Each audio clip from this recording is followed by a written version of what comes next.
Olá, irmãos e irmãs, como que estão? Tudo na paz? Olha, que Deus abençoe a você, que Deus abençoe a sua casa, a sua família. Eu só queria trazer um recado bem rápido aqui para você. Você sabe geralmente o que acontece antes de você ser abençoado? Você já parou para poder pensar nisso? Qual que é o sinal que em muitos momentos você tem antes de receber a bênção? Ah, pastor, é a paz no coração também. Pastor, é a fé. Claro, também. Mas tem algo que passa despercebido e eu creio que é algo que você precisa entender, que eu acredito que muitos não estão entendendo. Lá em Salmos, ou livro dos Salmos, o capítulo é o 30, o versículo é o 5, diz assim, ó: porque sua ira dura só um momento, no seu favor está a vida. O choro pode durar uma noite, mas a alegria vem pela manhã. Muitas vezes, antes da bênção, pode aparecer o choro. Você lembra daquela situação, né? As irmãs que já tiveram aí, tiveram ali filhos, na hora do parto, e muitas choram. E mesmo naquele momento de choro ali para ganhar a criança, quando a enfermeira vem ali com a criança, naquele momento, tempo do choro ali, a irmã dá um sorriso. Mas por quê? Muitas vezes, antes de se alegrar pelo milagre, pode acontecer que você passe por um momento de choro. É lógico que você não tem que ficar, de uma certa maneira, caçando chorar para poder ser abençoado, que muitas coisas acontecem sem você chorar. Mas muitos estão chorando. E o que acontece em muitos momentos antes da bênção é o choro. Eu poderia citar para você alguns exemplos. Eu estava até falando isso há uns dias atrás na igreja.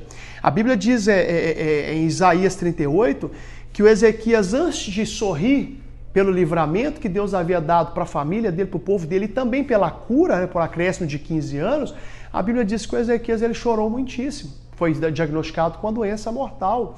Eu poderia citar também Agar, em Gênesis 21, quando Abraão despediu Agar e o filho dela, que ela entrou errante para o deserto de Beceba, a Bíblia diz que ela levantou a voz dela e chorou, e o menino orava. E a Bíblia diz que o anjo de Deus falou: Agar, o que tens? Levanta-te, pois agora Deus ouviu a voz do rapaz desde onde ele está. Ergue-te, levanta o moço. A Bíblia diz que quando Deus abriu os olhos a Agar, enxugou as lágrimas, ela viu que o poço de água estava mais perto dela que ela imaginava. Ela foi e deu de beber ao rapaz. A Bíblia diz que Deus fez o moço ser grande, fez o moço dar a volta por cima, fez o moço acertar o alvo, ser flecheiro. Mas o que isso tem uma coisa a ver com a outra?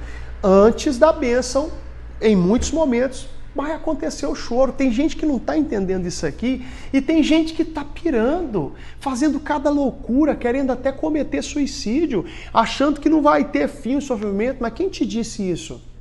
Quem te disse isso? Quem pode falar para você que você, meu irmão, não está próximo de receber a bênção? Então, em muitos momentos o diabo quer tirar a bênção da vida da pessoa. E aí o que o diabo faz? Às vezes ele traz o choro. Às vezes a situação vem para poder, de uma certa maneira, te atrapalhar. Você lembra que eu já até preguei isso na igreja, que às vezes, antes de melhorar muito, pode piorar muito. Eu poderia citar para você o pai daquela criança que Jesus orou, que o menino era lunático. Ele disse que depois que Jesus expulsou o mal, o menino caiu como morto. Quer dizer, o menino estava vivo antes, mas estava com um pouquinho de demônios, né? Mas estava vivo.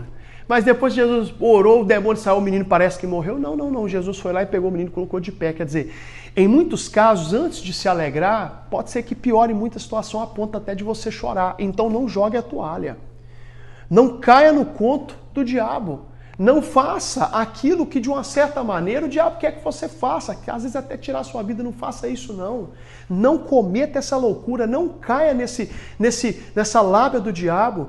Muitas vezes antes da bênção, às vezes aparece até o choro. E se você for ver, meu irmão e minha irmã, em Romanos capítulo 5, no verso 3 e 4, o apóstolo Paulo fala para a igreja dos Romanos algo importante. Ele diz assim, ó, que eu vou até pegar para poder abrir aqui e ler para você, porque isso aqui é muito importante. Romanos 5, 3 e 4, ó. Olha o que ele diz, e não somente isso, mas também nos gloriamos nas tribulações. Quando ele começava a passar por tribulação, ele se alegrava, porque pela experiência que ele tinha, ele já sabia que antes da bênção, em muitos momentos, vem a tribulação, vem o choro.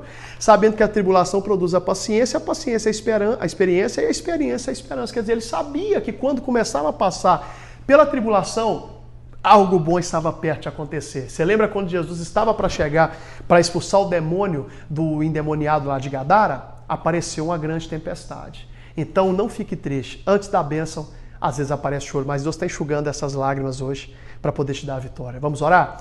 Amado Deus e eterno Pai, me coloco como ministro da Tua palavra e eu sei, em nome de Jesus, que o mal já está debaixo dos nossos pés. Todo mal, toda doença já caiu fora, já foi embora em nome de Jesus. Nós te agradecemos e cremos na vitória. Amém? Olha, aperta o botão inscrever-se, tá bom? Dá o like aí ou dislike se não gostou. E manda essa oração, essa palavra para alguém, escreva o seu nome aí da sua família para a gente orar. Abraço.